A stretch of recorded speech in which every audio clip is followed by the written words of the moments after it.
Hello guys, welcome back to my channel Devsneha's Lifestyle with a new another vlog. তোমরা সবাই কেমন আছো? আশা করি তোমরা সকলেই খুব খুব খুব ভালো আছো। তোমাদের ভালোবাসা আশীর্বাদে আমিও খুব খুব খুব ভালো আছি। তো সকলকে জানাই ফার্স্টে গুড মর্নিং। তো সকালবেলা ঘুম থেকে উঠে নিয়ে আজকে আগে আমি পুকুর দুধ করছি, কারণ আজকে অনেক আর্লি মর্নিংয়ে আমার সোনা ঘুম থেকে উঠে পড়েছে, যেই কারণে আজকে আগে স্নান না করে আগে ওর দুধ করে নিয়েছিলাম। আর ওদিকে দুধের সাথে সাথে সবার জন্য তো চা করতেই হবে, সেই কারণে চাটা করে সবাইকে দিয়ে দিয়েছিলাম। দেন এই যে দেখো আমি দুধ নিয়ে রেডি হয়ে গেছি। আর এই যে মহারাজকে দেখো আপন মনে একা একা ঠাকুর ঘরে গিয়ে ওই হেরিকেনটা অনেক দিনও টার্গেট করেছিল, ওই লাইটিং হেরিকেনটা, তো এইটা নিয়েই আর কি এই সমস্ত দুষ্টামি করছিল। তো চলো তারপরে পুকুকে খাইয়ে দিচ্ছিলাম একটু ভালোবেসে আদর করে, কারণ একদমই দুধ খেতে চায় না, সেই কারণে একদমই দুধ খেতে চাইছিল না বলে ওকে আমি এরকমভাবে খাইয়ে দিয়েছিলাম। তো তারপরেই করে নিয়েছিলাম একটু দুধ চা, কারণ আমার বর একটা খুব সুন্দর নিমকি বিস্কুট নিয়ে এসেছিলো বলে আমি বললাম চলো আজকে ঝটাপট একটু সবার বারণ ছেড়ে দিয়ে আমি একটু দুধ চা খেয়ে নিই, সাথে একটু মাকেও দিলাম, নয়তো আমার পেটটা খারাপ হয়ে যাবে, সেই কারণে।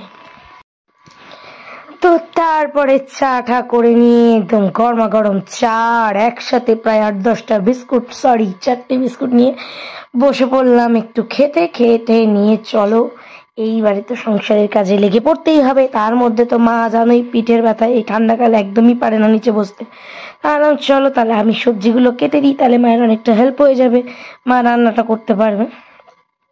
তো এদিকে দেখো আমার সবজি কাটা হয়ে গেছে, লাউ কেটে মাকে দিয়ে দিয়েছিলাম, আর এদিকে পুকু তো ওর দাদুর সাথে বসে বসে খেলছিল, আর আমি এত জোর খিদে পেয়েছি বসে বসে গরম গরম পরোটা তরকারি আর সাথে মালাই চমচম নিয়ে।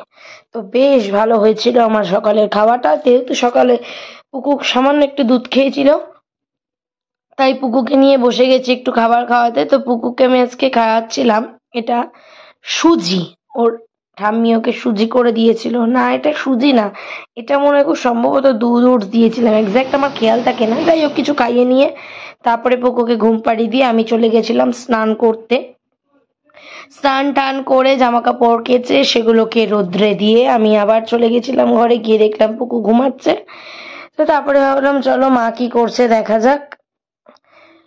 আমি তারপরে গিয়ে দেখলাম যে মা মায়ের কাজ করছে, সেই ফাঁকে ইষ্টিভিতিটা করলাম, করে নিয়ে এসে মায়ের একটা ছোট্ট ক্লিপ নিয়ে নিলাম। মা এদিকে দিচ্ছিল ডাল, সোমবার কারণ করার কথা ছিল মাছ, তো সেই জন্য আজকে মাছ আর হয়নি, তাই মা আবার ডাল করছিল, বড়া করেছে, তারপর এখানে করেছিল আলু বেগুন দিয়ে যেটা মাছের ঝোল করবে, সেটা মাছ যেহেতু আনা হয়নি তাই শুধু ওইটাই ঝোলটা ছিল, প্লাস ডিমের অমলেটের ঝোল করেছিল। করে টোরে এদিকে পুকুকে তেল মাখিয়ে দেওয়ার পরে আমি স্নান টান করিয়ে দিলাম, আমি আর মা মিলে নিয়ে এইবারে বসে গেছি পুকুকে জামা কাপড় পরিয়ে রেডি করতে। পুকুকে রেডি করিয়ে দিয়ে পুকুর ভাত রেডি করলাম, করে আমি বসে গেছিলাম দুপুর পুকুকে খাওয়াতে, কারণ ওকে খাওয়াতে আমার প্রায় 1-1.5 ঘন্টা সময় লাগে। আর এই যে ওর দাদু বসে বসে খাওয়া টাওয়া হয়ে গেছে, এখন এসে বসে নাতিকে পাহারা দিচ্ছে। তো যাই হোক এদিকে করে টোরে ওকে খাইয়ে আমি নিজে খেয়ে একটু ঘুমিয়ে নিয়ে রেস্ট করে নিয়েছিলাম। দেন উঠে দেখলাম মাই আজকে তাড়াতাড়ি উঠে পড়েছে, আমার আগে উঠে পড়ে মা চলে গেছিল বিকেলে চাটা করতে। তো চলো মায়ের চাটা খেয়ে আমি বললাম তো আজকে রাতে কি করবে, তো রাতের আইডিয়া পরে করে দেখলাম মা এদিকে পুকু এদিকে মায়ের কোলে উঠে চড়ে চেপে বসেছে। আমি সেই সুযোগ আনলাম চলো পুকুর খাবারটা রেডি করে নিই, দেন ওকে খাওয়াবো।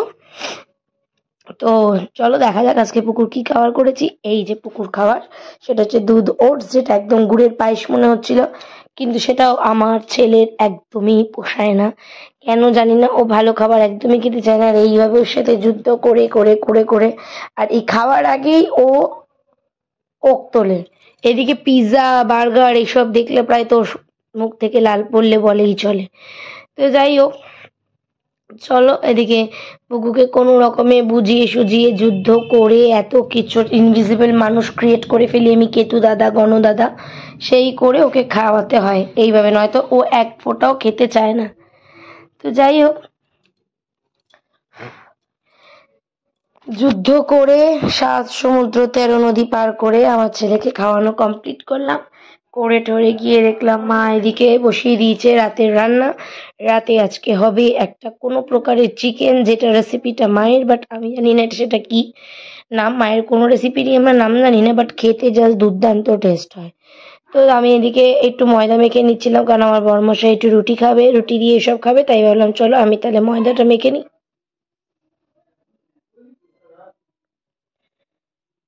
তো ময়দা মেখে নিয়ে আমি এদিকে বসে গেছি লুচির লেচি কাটতে রুটির জন্য।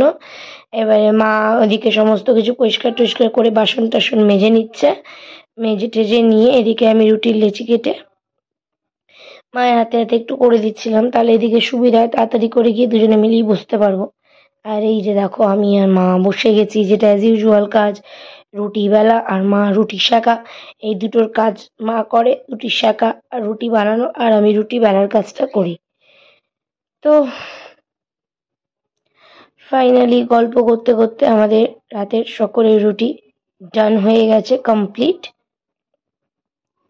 এইবারে বসে গেছি আমি নিজে খাবার খেতে, গরমা গরম ভাত আর ঝাল ঝাল চিকেনের ঝোল। আর কি চাই বলো, এর থেকে তো বেশি কিছুই দরকার হয় না ডিনারে। তো যাই হোক, নিজে বেশ আরাম করে মজ মস্তি করে খেয়েছি।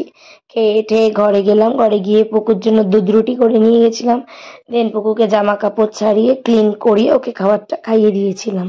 খাইয়ে ঘুম টুম পাড়িয়ে দিয়ে তারপরে আমি নিজে ফ্রেশ হয়ে ঘুমিয়ে পড়েছিলাম। তো আজকের ব্লগটা এই পর্যন্তই। ভালো লাগলে লাইক কমেন্ট শেয়ার আর সাবস্ক্রাইব করে দিও। Thanks for watching. দেখা হচ্ছে নেক্সট কোনো ভিডিওতে।